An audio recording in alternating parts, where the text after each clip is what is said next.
Hello guys and welcome to today's Los Blancos podcast. Today we will be discussing the Osasuna game as well as the Champions League quarter-final draw against Manchester City, which is obviously pulled out of the hat on Friday noon. So yeah, an action-packed day today, but I think we should start with the Osasuna game. It was obviously most recent, happened yesterday, and it was a good game. It was a good game from Real Madrid. They picked up the form, they picked up the performance, and they got a really nice win against Osasuna away from home, which is always a difficult place to go, regardless of how Osasuna are doing. Going to El Sadar and getting a win is always really difficult. And so this 4-2 win, with excellent performances across the board, I think I was really happy about it. And I think it was overall a really good result because today evening, if you didn't know, Barcelona are going away to Atleti. So that's obviously a huge game because Atleti at home is a very, very different team from Atleti away from home. And so Barcelona do have the potential to drop points today. Girona dropped points yesterday against Getafe. They lost 1-0. And so overall, it looks like going into the international break next week, it looks like Real Madrid could have a really nice lead. So what are your thoughts on the win overall against Osasuna? Yeah, it was an important win. I think we needed that, like I've been saying, just to give us some space at the top of the table to focus on facing Manchester City. This is an important win. Vinicius continued his form. Of course, Diaz continued his form as well after a difficult week for him in terms of his personal choices. But of course, like I said, no player had a bad performance. Everyone was okay. Some was excellent, some was amazing, but most players were good. On my part, I think that it's one of the most entertaining games that we've had for the year, and it's good that we ended up scoring 4 goals. Yeah, I mean, like you said, it was excellent performances across the board. I think nobody particularly played badly today. So yesterday, sorry. I just think it was a really nice performance, and I think the perfect place to start is Vinicius Junior because this was probably one of Vini's best performances this season, and it's been a season of brilliant performances from the guy. He's been absolutely fantastic. Started with that Barcelona game where he scored 3 goals, then the Girona game where he absolutely torched Jan Couto. And then obviously recently as well he got the 2 goals against Valencia, but this was a really complete performance from Vinicius. I thought he was absolutely excellent. Osasuna couldn't handle him. They left a lot of spaces on the right hand side for Vini to exploit, and Vini just did what he did. He obviously took the ball off the defender Catena with the first goal. It's really good from Vini, that pressing, and it shows once again how Vini, people are a bit concerned about how the attack will press next season if Mbappe comes. Well, I think Vini's always had the work rate. He always will have the work rate. It's just the system demands less from him. And I think that first goal truly displayed it. Then, obviously, later on, Vini had an excellent goal where he just, I don't know, it was a weird finish, but it was a finish at the end of the day, and he just slotted it over the keeper, made sure that it went in. It was very, very slow. It rolled over the line, but it was over the line at the end of the day. So it was another excellent performance from Vinicius Junior, and we considered this as one of Vini's worst seasons. It was seen as one of Vini's worst seasons. He's been injured quite a lot this season, and he's had to adapt to this new role where he's playing more central.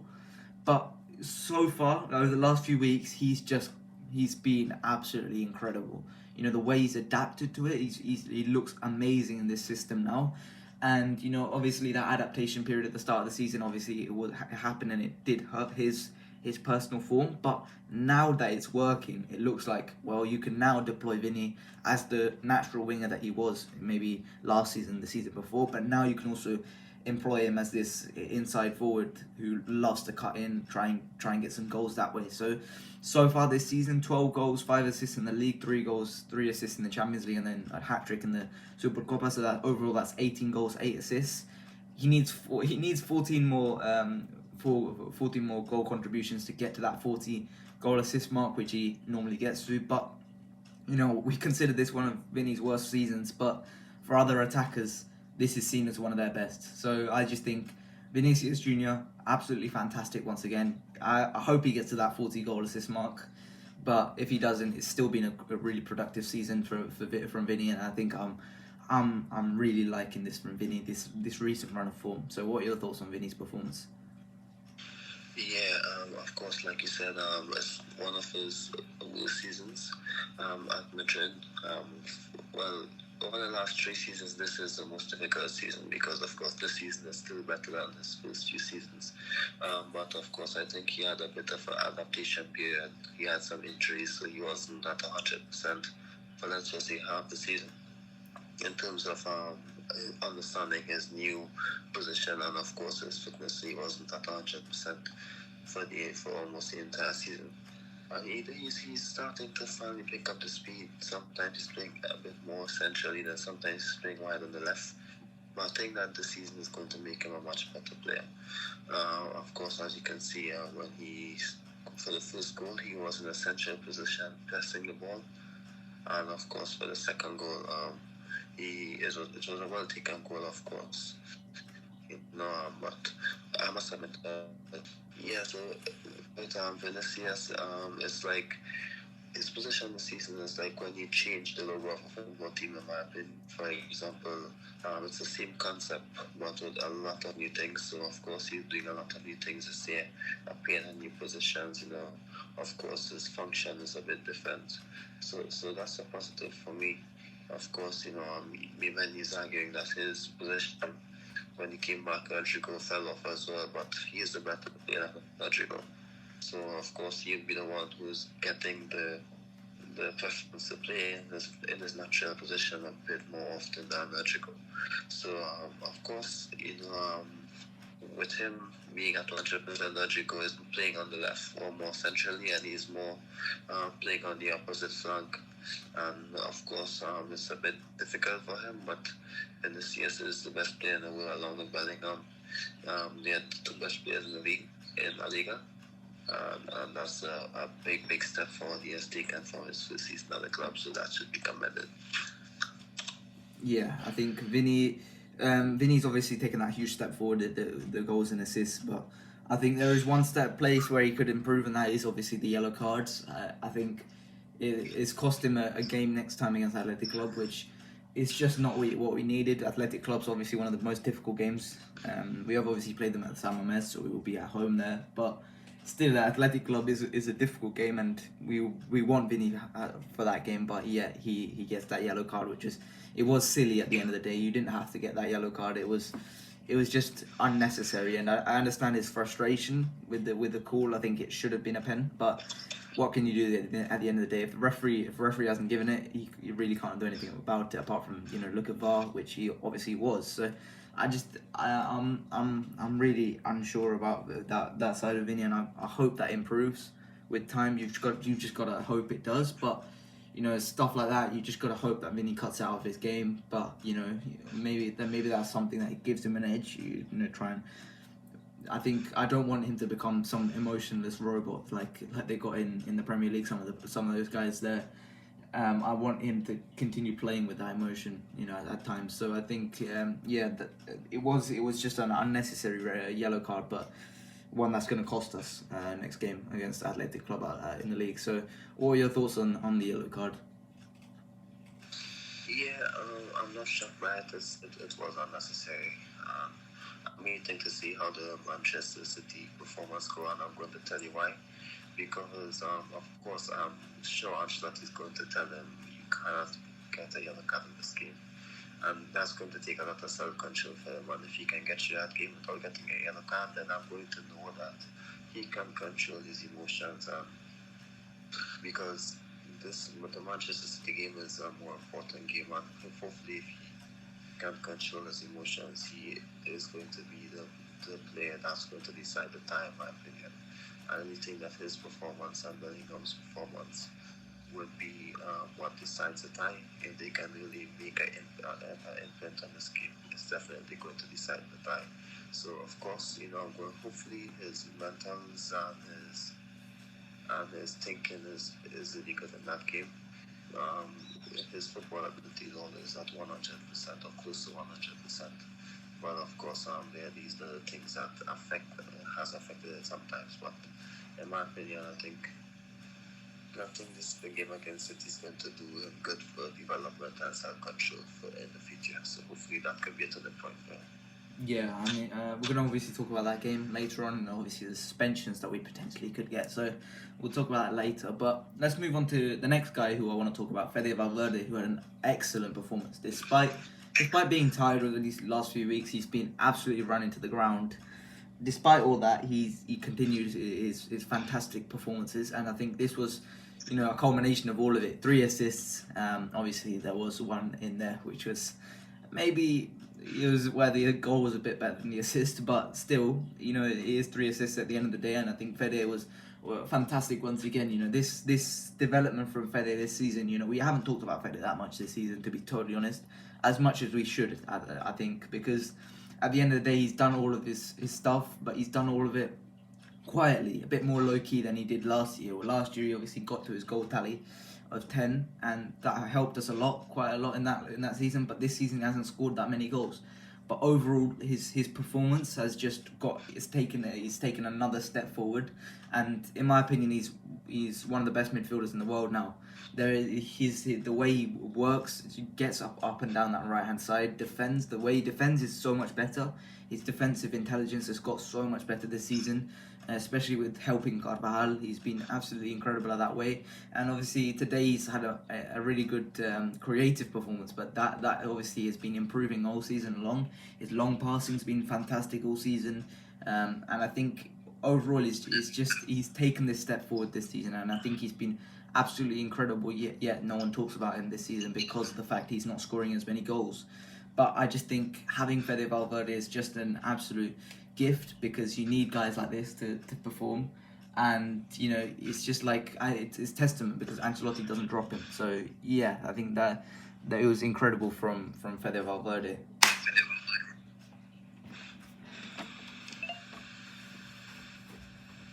Yeah, definitely. I think with Valverde, I think he's playing much deeper this season because, of course, the signing of Bellingham. Of course, when you see such a good Diaz, you can all fill out the attacking positions. And I think with the arrival of Mbappe next season, he's going to have a much bigger role, deeper, along with Tchouameni. Of course, they're going to be so important for defensive structure. And of course, Valverde has been one of the best players for the team, not just for the team, but in the whole of the season, yet again, Martinez pressure. And of course, that shows how well he can adapt, and how important it is for him how important he is to our team. And last the season we were saying that he can be a good player for the right back position, but I would love for him to stay with him because he is so important. He needs to stay centrally for us to get the best out of him. With Valverde, of course, he's showing that he can definitely be a hybrid player. He can play high up the pitch now, and he can also play deeper. Players like that are so important. Hopefully, the amount of workload that he does, I hope that at some point in time, his legs don't go too early in his career. Because the amount of games that's happening, I think that it's going to be a bit of a concern. Maybe when he's 29, 28, I hope hopefully that he can have a long career, because he does so much work. Sometimes that's not sustainable, but he's a good professional, so hopefully we can have him for a long time.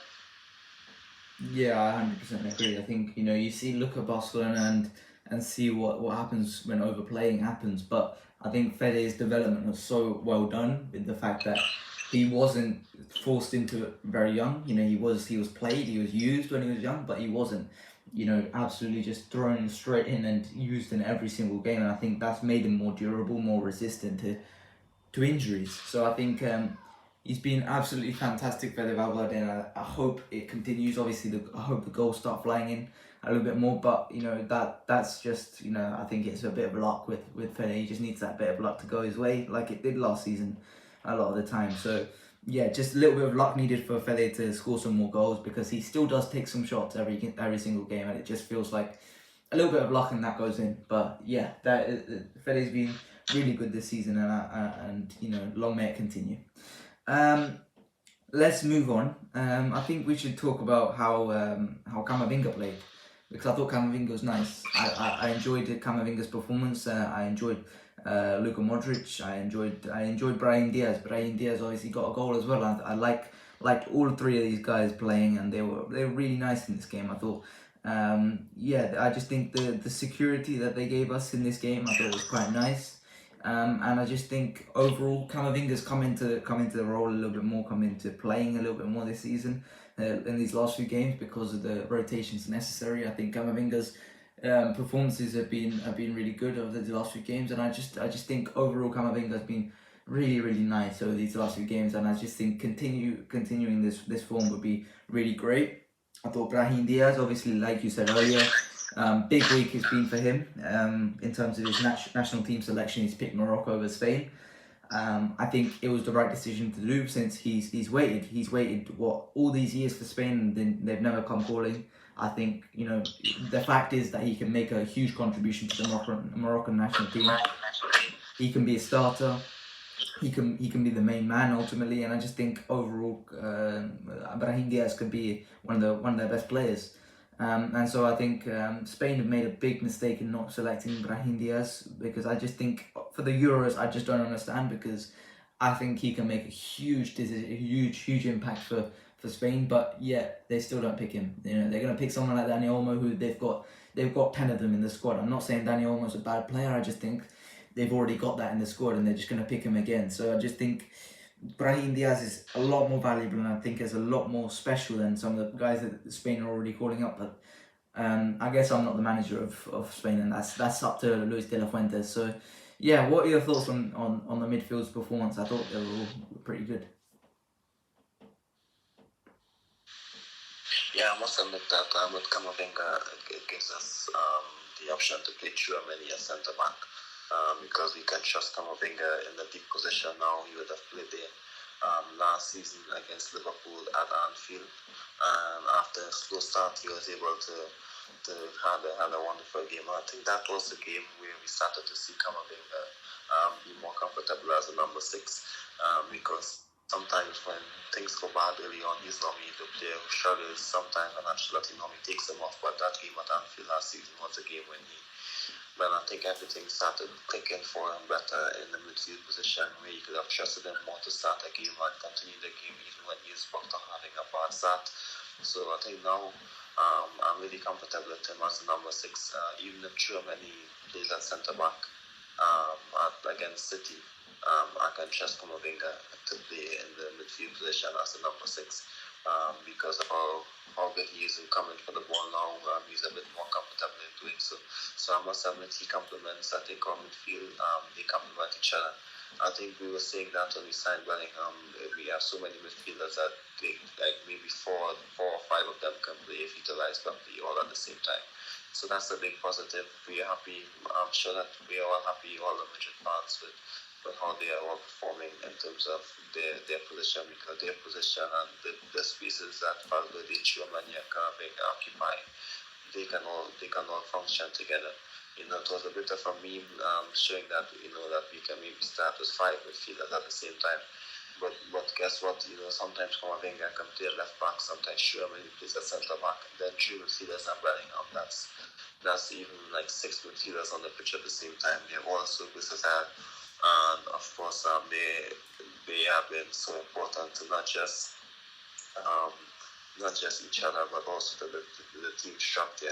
Yesterday, I made a post with the team's defensive structure, how important they are all to that. If I'm being about them, I think it would have been a bit more difficult. The midfield is like the engine of the team.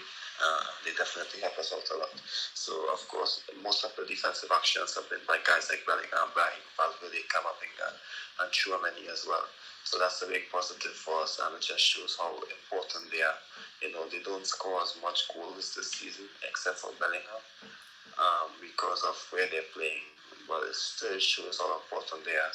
And, of course, that's why, goals and assists, those statistics isn't as important as many people think. Yes, goals when he matches, but of course when the player has less goals but is still performing well, not many people see the beauty of that. And of course that's Camavinga. He's definitely to be like a top goal scorer, at least as of now. But of course, you can see that he's still so important to all the teams he plays for. Yeah, I think Camavinga's development hopefully continues, because we had a little bit of a concern that it maybe might stagnate, because he definitely is the last choice of the young midfielders. But I just think, you know, it continues on this path. It looks good.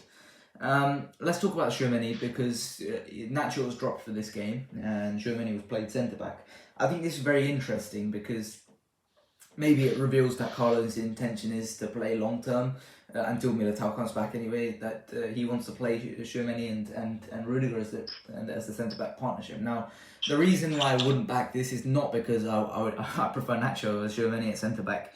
If we had two Tchouamenis, I would play Tchouameni at centre back and then Tchouameni at defensive midfielder. But the fact is we don't. And the fact is there is only one Tchouameni in this squad, and there is only one natural defensive midfielder in this squad, and therefore that means Tchouameni has to start in defensive midfield.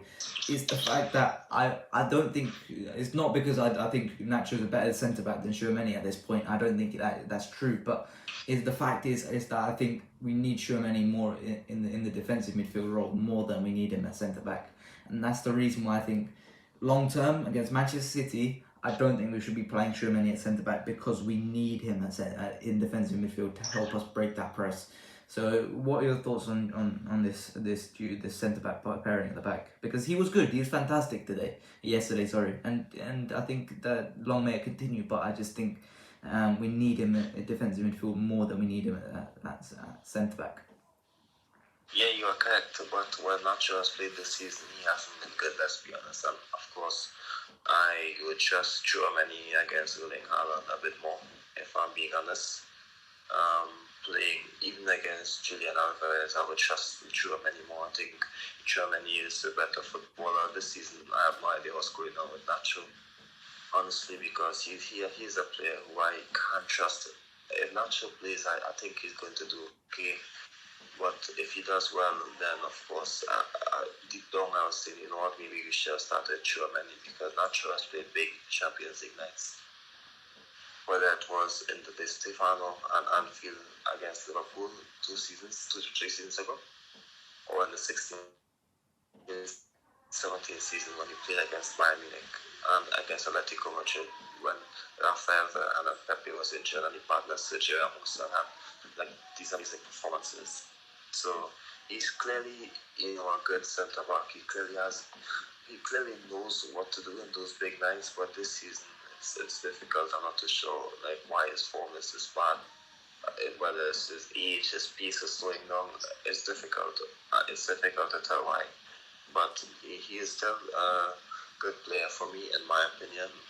But I think Tchouameni has been better this season, and of course, when Tchouameni has been there, we need him more midfield, yes. But it's difficult to tell, because it's like the flip of a coin. Because of course, in a big Champions League night, any small factor can decide it. You know, the last time we went to Etihad, we conceded 4 goals. The last 2 times we went to Etihad, we conceded 4 goals. So that's 8 goals in 2 games in the Etihad, and that's because we didn't have a defensive midfielder. Camavinga is a good defensive midfielder, but Tchouameni is like more defensive minded. I think he has maybe better defensive anticipation as a CDM. So of course, in my opinion, having Tchouameni there is important after seeing how the last 2 games went.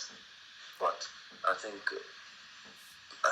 with the midfield that we have is going to be a better performance if Camavinga plays there. So that's why I would happily see Camavinga plays there, because our midfield is more functional. And of course, Bellingham as well, who jumps deep and help us out. I think that's why it's going to be a team effort to beat Manchester City, in my opinion. So that's why I'm saying that I would happily see Tchouameni play centre back, because of the other options that we have. Yeah, not to be disrespectful, but as long as it's not Chris and Matrix starting together, then I think we would be better off. And Ceballos, of course, I wouldn't want Ceballos starting in this game. He can come on, but not start. Yeah, I just think the necessity, and I'll talk a little bit more about this later, but I think the necessity comes that we're going to need a defensive midfielder, a natural defensive midfielder, because the last two times we've gone up against Man City at the Etihad, we haven't had the natural defensive midfielder, and we've seen what happens. So I just think that's obviously the main issue for me. So let's just finish this game before we move on to Man City, because I'll discuss more about this after. But in terms of Rodrygo wasn't great. I think once again, I just feel a bit bad for the guy because I think he did everything right going up into the goal. He got past like 3 or 4 defenders and then shoots it straight at the goalkeeper. It's just stuff like that, which you just think on form he strikes that well and he scores a goal. I just feel bad for Rodrygo, but we need this guy to be on better form coming into the Man City game because there's going to be spaces for him. It's going to be guys doubling up on Vini, doubling up on Jude. He's going to have spaces. He's going to have to exploit those spaces. And if he's on this form, this type of form, then it's going to be a problem for us. And I just think Rodrygo needs to step it up before long. I trust him. I think he can step it up. It's just whether he can step it up in time for the Man City game. So what are your thoughts on Rodrygo's performance? Yeah, it was a bad performance, but of course he's not impacting the game as Vinicius, of course, he's not impacting the game like that. Of course, I'm not concerned by it because I think this is his first season as an outside starter. So, of course, I think we're seeing maybe some of his flaws. I would just use the word flaws, but we're seeing some of the situations as to why maybe he wasn't starting. Not because he's not good enough, but because there isn't a place in the 11 for him to effectively be at 100% when all the players are fit. So, of course, it's his first season and he's helping the team out as a starter when we have no strikers available. So, to criticize him for me would be difficult. It's true, but I think the importance of having Rodrygo as best is going to be key because I trust him. I trust Rodrygo to get back on form. I know he's going to get back on form. It's just I need him back on form before the Man City game, and I just think it could define his next season at Real Madrid whether he can get back on form for that Man City game. Because if he's not on form for that Man City game, then we're talking about Rodrygo guaranteed on the bench next season. And I just think I don't want that for Rodrygo. I want him to succeed at Real Madrid. I've seen this guy for 4 years now, 5 years. And I want him to succeed. I want him to at his best. I want him playing brilliantly because I've seen this guy from start from the bottom. Start from a goal against Bayern, a free kick against Bayern in pre-season, score a hat trick against Galatasaray in the group stage of the Champions League. I've seen all of this happen, and I want to see Rodrygo play for Real Madrid at the highest level and can be consistent for Real Madrid at the highest level. But if he continues it like this, I just don't know if he's going to get that opportunity next season, and I hope he does because I think he deserves it. So, yeah, that's my thought on Rodrygo. Yeah, I have to say I agree with you there, but of course, like I said, what came out from Allegro this morning or from the Athletic, I believe, on earlier this week, that it's a bit difficult for him to constantly be at his best when he isn't playing in his favourite position. But of course, we have to at least give him the kudos that he is actually helping the team and not maybe complaining publicly as much as he did at the start of the season. Yes, it's a bit concerning, I would admit that, because he is so key for us. But at the end of the day, it's really difficult, to constantly be at 100%, especially when he's not like the main. He's not like the main player. If I'm being honest, he's not the main guy. You can argue that Valverde has a bigger function than him. Bellingham, Vinicius, Toni Kroos, they are the key guys, and Rodrygo is the guy who is just helping facilitate the play, unfortunately for now, with his movement and what he does on the striker position. But of course, I believe that he can still get amongst the goals and be a bit more creative. Sometimes as a right footer playing in that position, the angles won't open up as much. He doesn't get a dribble as he would on the left-hand side. So hopefully, like I said, hopefully that moment can come for him a bit more naturally in the future.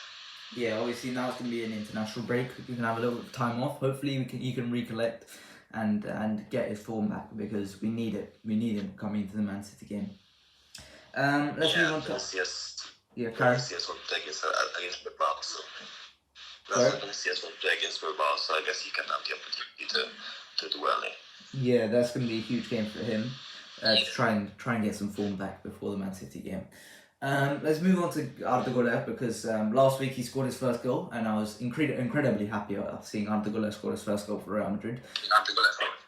And I think this time round he hit the crossbar from the halfway line, which the audacity on that is incredible from Arda Güler, and it just shows how much confidence he has despite not even playing that much. I think, we're obviously picking at straws because he gets 5 minutes at the end of every game. But when it comes to it, and when we wrap up this league title, which I hope we do, because if we bottle it from this point, it will be one of the worst bottle jobs of all time. But if once we wrap the league title up, Arda Güler will get the opportunity to play some of these games, and I think he will get the opportunity to impress, because what we've seen from each and every one of his cameos, he's either created a chance, he's either won a penalty, or he's either scored a goal or had a really good chance to score, or made himself a really good chance to score like this. He's done really well, incredibly well in every single cameo he's got, and I just think when it's time, when we're gonna win this title, when we wrap up this title, I think the opportunity for him to score some goals will be absolutely incredible. So I think Arda Güler, keep it going. I think he should get some more minutes, but yeah, I was happy with Arda Güler once again. So yeah.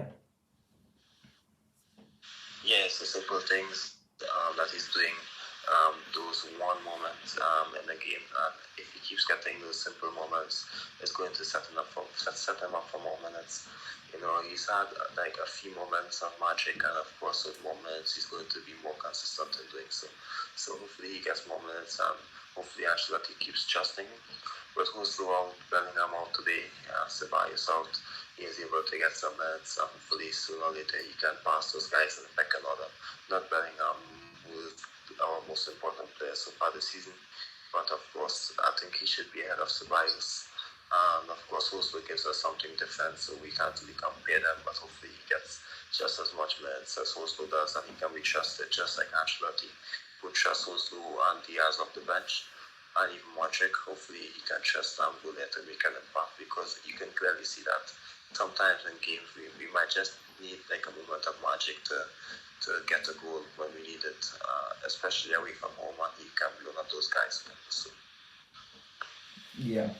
I think that's it for the Osasuna game. Let's talk about the Man City draw, because Friday at noon, Real Madrid were drawn rather swiftly, which is quite surprising for the Champions League draw. The last ever Champions League draw in this format, it was done really quickly, which it's never done really quickly. There's always a lot of dilly-dallying, a lot of waffle about random stuff about the Champions League. So they concluded it quite quickly, and Real Madrid got put into the hard side, with the difficult side, with all the teams, all the favourites on one side and the underdogs on the other. So it's just it was literally the worst draw that we could have got, which was Manchester City. I would have preferred to face them. We're gonna have to face the big teams at some point, but I would have preferred to face them later on. And it's just not what we wanted. But now we're gonna have to deal with it. And the worst thing about it is Barcelona. If they beat PSG, they've got a really good chance of getting to the final, which is just not what you want to see. Is Barcelona having a chance to win the Champions League, especially in a season like this where they've been horrific and they don't deserve it at all.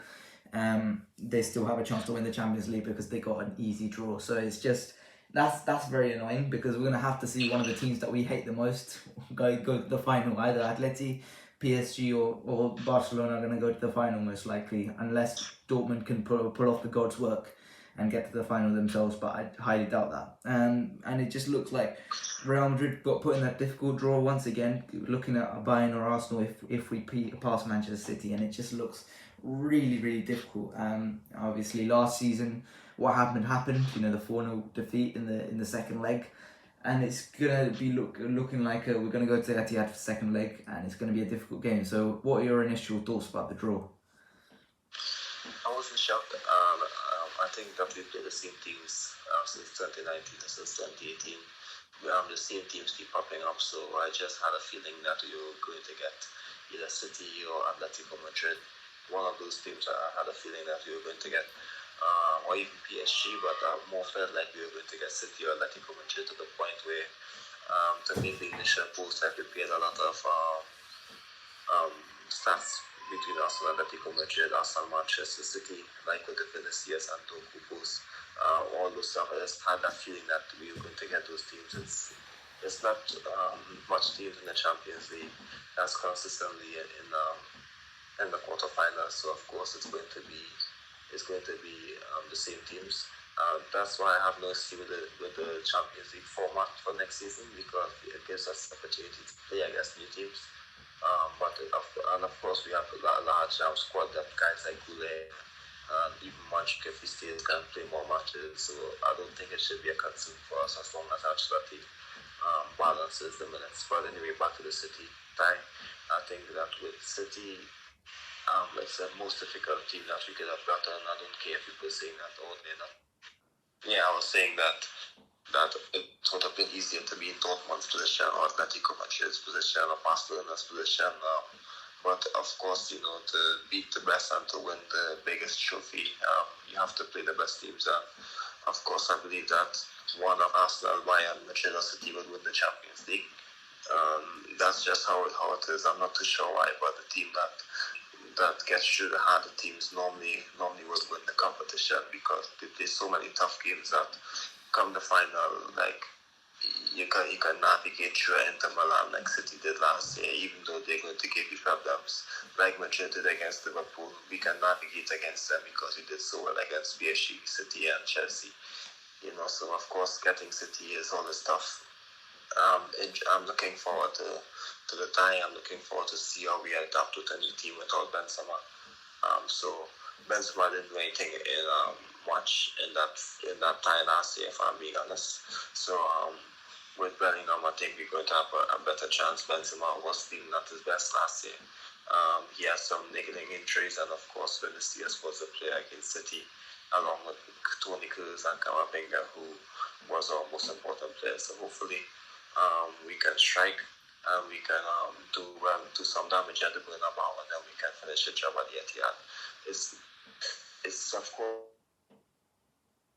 not make the same mistakes like he made in the last 2 seasons, which was not starting a proper defensive midfielder, because Casemiro was suspended in one season and Tchouameni was benched for the second season. So it's simple decisions like that will define the game, and we just need a more collective effort. We need to be a bit more brave against City in the Etihad. We basically did nothing. We barely threw any punches. The best chance we had was when Toni Kroos hit the bar. That could have actually changed the game, because we depend on those moments to switch the game up for us when things are going tough. But we need to impose ourselves on the game and see City's weaknesses. When you pressure them, when you put some pressure on them, like we did at the Bernabeu last year, they can definitely struggle, and we could take more advantage of that. So hopefully that things go well for us this season. The only concern is that we don't have a natural striker, and they do. So of course it's likely that they might be a bit more clinical on us, but Vinicius is catching form. He's not going to play again for the club since his last City game, so he's going to be fresh, but hopefully he's not out of not like he was, like he's having a really good form right now. So hopefully these guys, Vinicius and Bellingham, they can turn the game on their side for us. With Vinicius and Bellingham, the weird thing is that they won't play together until that City tie, and they haven't played together since that Valencia game. So hopefully their chemistry is still there. So I'm looking forward to it, and hopefully, we just beat Manchester City this time and show exactly what we can do, because this amount of talent in the squad, it needs to be harnessed better. I think that's the biggest complaint for Ancelotti that most of the fans have. The talent that we have, we can definitely go toe-to-toe with this City team, and that's why maybe a guy like Xabi Alonso coming in, like maybe after 2 seasons, we can be top quality like Manchester City, where everyone fears us, because I think in the last 2 seasons, teams like Arsenal and even PSG are saying give us Real Madrid, because we haven't been at our best. They can throw punches at us, and with the right system, they can beat us. So that's why I believe that in the future someone like Xabi Alonso coming in will be key for us, in my opinion, so that we can be outside favourites for this in these ties. With Ancelotti, I believe that we would have a chance to beat any team, but we are not the favourites, in my opinion. We should be ahead of Manchester City in terms of the bookies, in terms of because of the talent and because we are Madrid. So that's what I have to say. Once he gets the stage selection night, we can definitely beat this team. Yeah, I think the best way to put it is with Ancelotti, we've got a chance to beat any team, but we also have the chance to lose to any team. So I don't want to give you the full preview because, when it comes close to the time, we'll obviously give you the actual preview of the game. But, in terms of this, we've done 6 previews of Manchester City in the last 3 years, which is ridiculous. There's going to be 6 this year. And it's another game against Man City. I wanted to see a different opponent for once, and yet it just didn't happen. You got Leipzig last round, of course we did, because we got Leipzig the previous round. We've seen Inter so many times within these last few years. We've seen Chelsea every single year. We've seen Liverpool every single year. We've seen PSG practically every single year.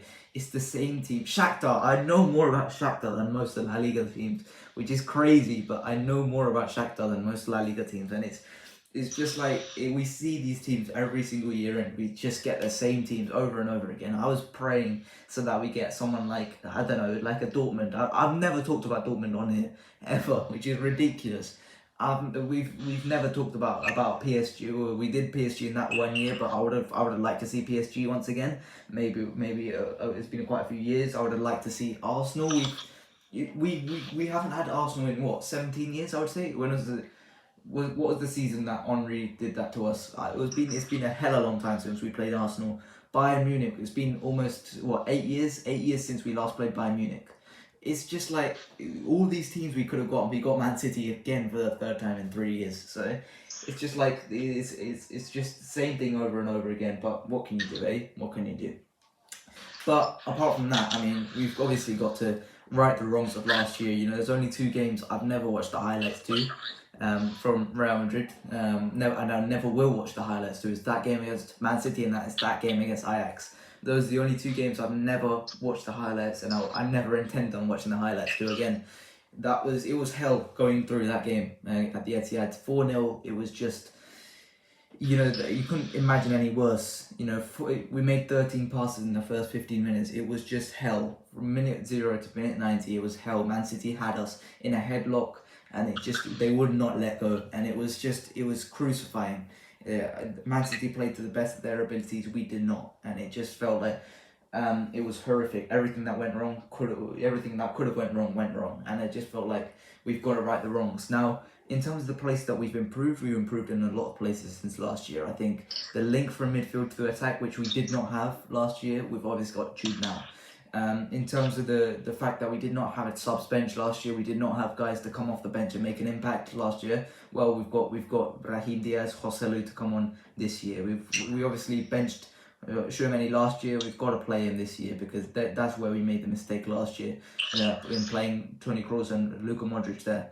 In terms of Camavinga, he was half injured. Now we've got Mendy fully fit, and we've got Camavinga ready to come on as a substitute if we need to, or we can start him from the beginning. We've got options now. And I think this is the change. Now, if you look at Man City, on the other hand, Man City have not got better since last year. I don't think they've got worse.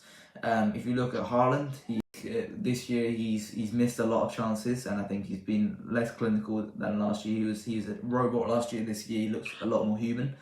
If you look at De Bruyne, he's been better, I'd say, but I think he's been a lot more injured this year. Phil Foden's the only guy I would say that has definitely taken a step up this year. But if you look at the midfield, Gundogan's obviously left, so that's a huge departure. Riyad Mahrez always caused us problems. Well, he's obviously gone to Saudi now, so that's another departure that they've lost. And that defense, it definitely ain't as good as it was last year. Ruben Diaz doesn't look the same Ruben Diaz as last year. He looks pretty good, but he doesn't look as good. Fantastic as he did for Leipzig. Maybe that's just the Pep 1 year. But apart from that, Grealish injured. All of these guys are not the same as they were last year, and I just think that's another opportunity. Now, obviously, I would have preferred to have the second leg at the Bernabeu, but we just have to deal with it now. So there's a lot of causes for optimism, compared to last year. But this is what I want to leave you with one stat before I conclude my point. We brought this stat a couple of years ago when we played Chelsea for the second time in 2 years, but Real Madrid have never lost to a team consecutively.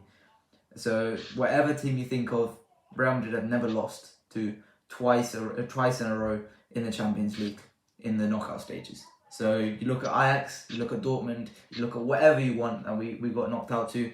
We've never lost twice in a row to the same team. So that's all I'm going to leave you with.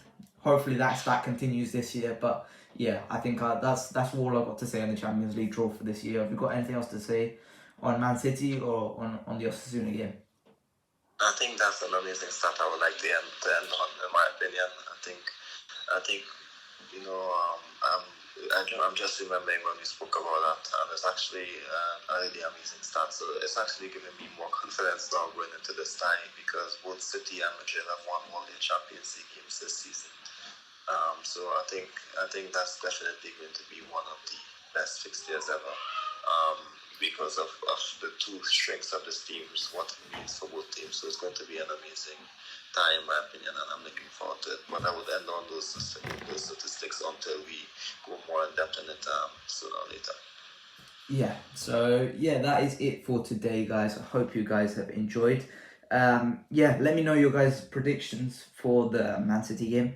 Hopefully we win that one. But that is it for today. International break next week, so no podcast next week. But we will be back after that for the Athletic Club game. I'll see you guys then. So like, subscribe, and I'll see you guys later. Bye bye.